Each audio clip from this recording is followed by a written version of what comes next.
This is Coogan Cassis for IFL TV in association with MTK Global. Bit more of a serious interview today. So we did an hour and a half yesterday. And you just imposed yourself on me again. People were tweeting me going, mate, you did an hour and a half. How come you didn't ask him about Miller? I'm like, okay. So just talk to me about the chain of events that happened last night for you to find out about this first. Got informed by WILDER, as did everybody, at, I don't know, 10 o'clock last night. You know, it's an issue for WILDER and the New York State Commission to go for a procedure. Obviously that information got leaked somehow. There was a lot of people on the email, so Dan Raphael broke it, and then I think I woke up. I didn't go to bed till about 1:45, and then I woke up at 3:45 to just a million calls on my phone, and Dan's statement, and then I issued a statement myself following Dan's statement, and that's it really. I mean, not too much to tell you other than they'll be opening a B sample of JARRELL Miller's test, and then, you know, we're working away. Obviously, you know, I spoke to AJ, June the 1st, Madison Square Garden. That's the date, and you know, obviously we got a lot of phone calls last night from a lot of heavyweights who smell a pound note and want to fight for the world heavyweight title. So we've got to go through the ones that are genuine, the ones that we think are credible, and go from there. The substance, which I think the term used was adverse findings for that first sample, EnduraBol, what do you know about that? I know absolutely nothing. I mean, I've read what you've read probably, that it's a weight cutting, helps with endurance. Yeah, endurance enhancer. It's very disappointing. And, you know, look, we'll wait for this B sample, but, you know, Anthony pays a lot of money to make sure that all his fights are tested this way, and this is why he does it. So, what have you been told from? I'm assuming you've spoken to Miller's team, obviously. What have they not said too about much. the I mean, look, situation? they're going to handle the situation. It's not really my business, you know. They're going to handle. Obviously, everyone's extremely disappointed. It's a fight that we wanted. It was a good fight. Obviously, they wanted the fight. You know, I saw a tweet from someone. I mean, someone said that JARRELL Miller had won the lottery and all he had to do was cash a ticket in, and he didn't do it. It's just one of those sports where, you know, you get home. We had a good laugh yesterday. Got home, had me dinner. You know, playing around with the kids, having a laugh, and then get down for bed. Bang. Hits you with the news, and it's like, you know, it's how you react to that news. And I got to say, and you know, without kissing his arse, AJ was incredible. I mean, you got to understand, when you get that kind of news as a promoter, with all the work that's Did you tell him first? Yeah. He was the first person I called. There was a few people we had to call. Obviously, AJ, Rob, Freddie, DAZN, Sky, and he just went, I just said, mate, I've got some terrible news. And he's like, what? I said, Miller's failed a drugs test. He's like, you're joking? I said, no, I fucking can't believe it. He didn't even sound that surprised, to be honest with you. He went, okay. He said, well, who's next? I said, well, who do you want? He went, absolutely anyone. No problem. Anyone. I said, all right, let's go. So, and he, you know, I texted him this morning saying, stay focused, and he's like, mate, I've just done 6 miles on the road, don't worry about me. He's just an absolute pro. So he wasn't pissed off at all? I don't think he's over the moon with JARRELL Miller, especially everything that's been said in the build-up and stuff like that. But, you know, if the B sample does come back positive, then at least, yeah, this is the reason that these tests are insisted upon by him and the team. So it's a kick in the nuts. It ain't great, and now it's going to be the big debate, the big, what's that, $1 million question, multi-million-dollar question. Who's he going to fight? Are you ruling out any possibility of Jarrell Miller fighting Joshua on the 1st of June? I mean, again, that's something that's, it don't look good, is what I'm saying. That B sample would have to come back negative. I mean, there's a lot of issues to overcome now, contractually as well. But I think that right now, the mindset is who's the replacement? And then we'll see what happens. With the commission, how do they kind of deter? Do they deter if the first sample is positive but the second sample wasn't? To be honest with you, I don't really know. I mean, VARDA report findings. They don't make sanctioning decisions. So VARDA don't say, okay, you failed a test, you're banned for two years. The commission will. And obviously if he's failed a test, that's it, mate. I mean, it's very similar to the Billy Joe Saunders incident as well. You fail a test, that's it. It's not, whether you were cheating, whether you were terribly unlucky, it's fucking irrelevant. It's... Have you been told a reason, though? I know it's irrelevant. Reason for what? A reason why this has happened from Miller's team. Have you been kind of told that? A reason why they took those supplements? Or what they... Well, I don't know if that's what... I don't know. I don't know. No, I don't. It's not... it's irrelevant to me. What can I do about it? Absolutely nothing. I can't go to the commission, and we've all got a responsibility here. And I've mentioned this about, situations in America with commissions and governing bodies and testing. It's not up to me. I can't go to VARDA or the commission and say, sling him out, give him a 5-year ban. Or I can't go and say, it's all right, let him fight, which would be completely the wrong thing to do anyway. So there's nothing I can do other than go through all the calls we've had in the last 12 hours and decide on who's right, who's wrong, who really wants it, who's just fishing, who's messing around, and go through it. And go ahead with the garden on June 1, building a massive card. Katie Taylor just announced 2 days ago, Undisputed, got another world title fight announced this week. So it's not ideal. It's boxing, it's life. We go on, and... Can you tell me 100% that Joshua will fight on the 1st of June? Yeah, that is completely the stretch. Like, there's not even been anything else. There's no discussion about moving that date or doing anything? No, we haven't talked about a new date. I mean, look, we've sold 17,000 tickets. You've got over 10,000 Brits flying out. So big problem. We're delivering, and we will deliver. And now, like I said, we've got to go through that process. Before I come on to potential opponents, what is kind of the policy regarding ticket refunds if people weren't happy with it's not Miller Joshua? The individual seller. There'll be a policy across all. So there's a few different ticket outlets, obviously Madison Square Garden, StubHub, etc., and they'll decide what to do. I don't want to comment on it because I think we'll have a universal policy. If you were flying in to watch Jarrell Miller, then I think you're probably entitled to your money back.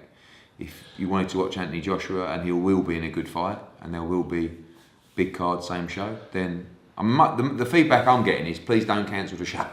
I'm flying out to New York for that weekend, please. So I think the next few days are going to be pivotal. All right, so just to finish off on this ticket thing, if somebody from the UK hypothetically were coming out to watch Jarrell Miller, so they've paid for flights, paid for hotels, what is kind of the thing around that he's not fighting now? Whose kind of blame is that, or do they just suffer out of pocket because? No, unfortunately, if he's failed a drugs test, Jarrell Miller has failed a drugs test. It's, but is anyone accountable for people's kind of travel and flights? No. Oh, I'm asking. I'm just saying. If you're coming out to watch Miller, it's like if you were watching. Sorry, Adele, and she had her show at Wembley and fell ill. Then what are you going to do? Sue Jarrell Miller? Like you got your flight. Are you going to tweet Jarrell Miller, mate? I booked this flight and you failed this. I want me 500 quid back. I mean, obviously.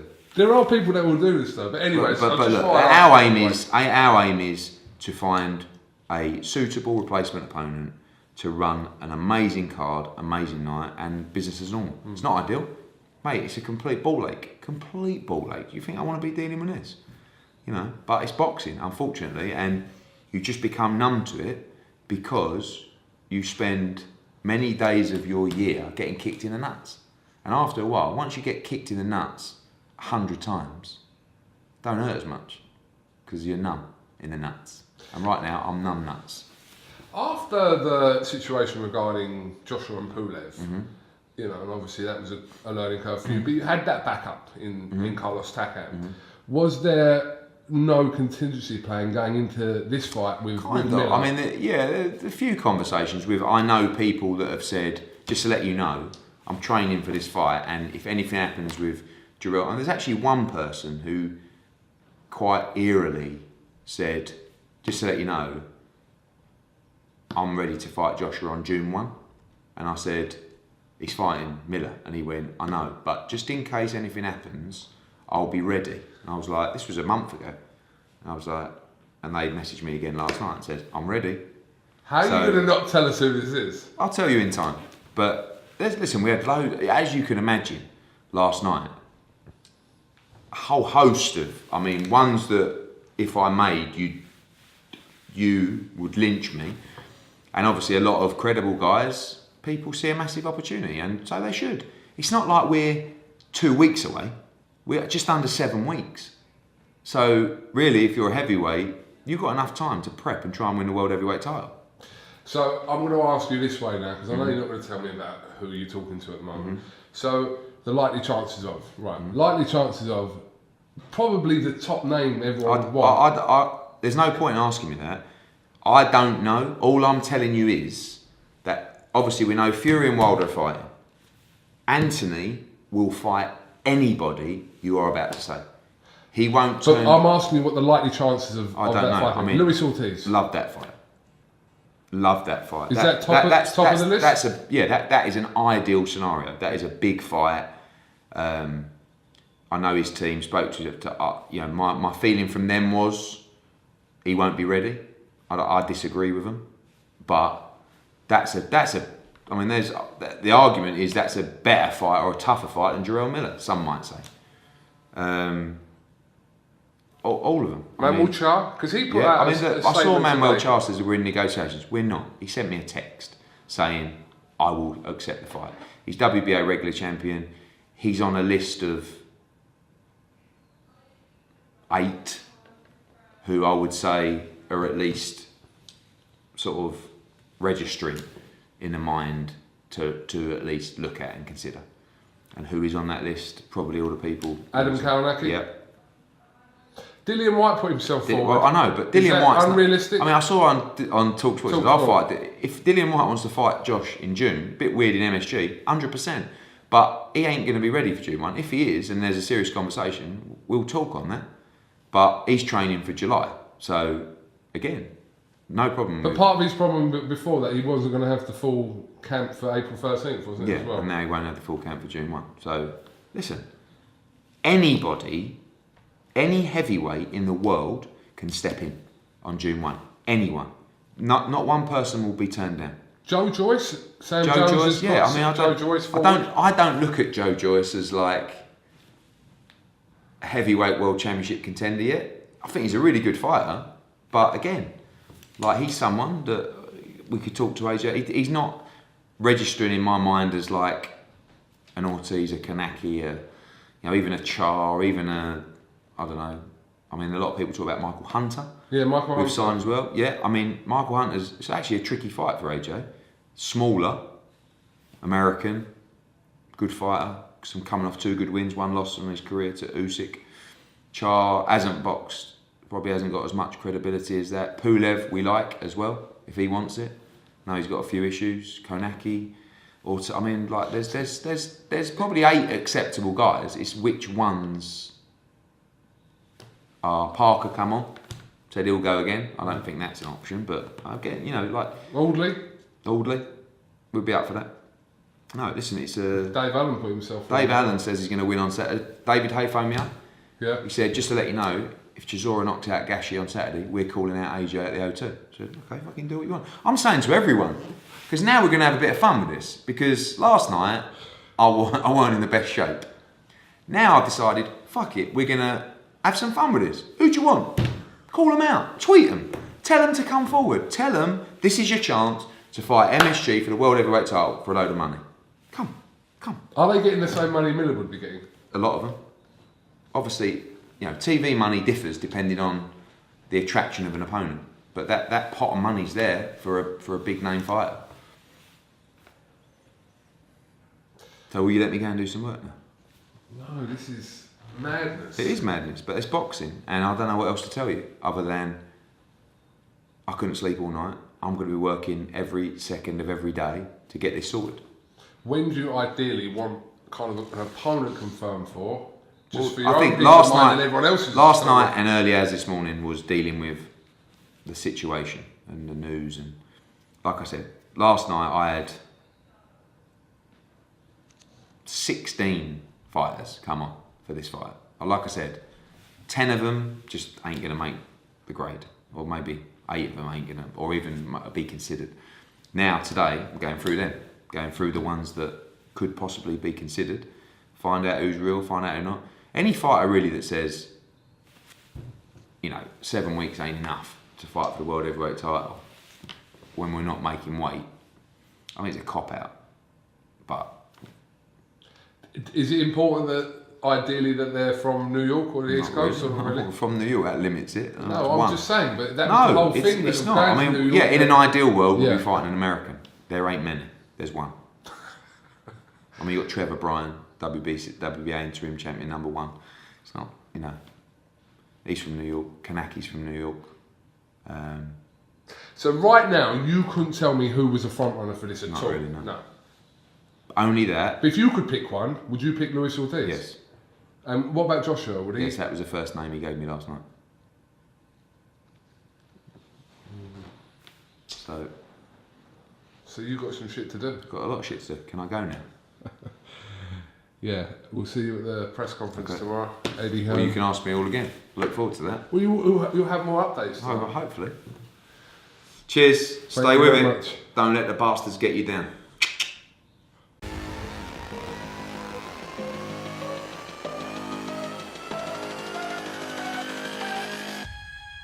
I'm ready to get the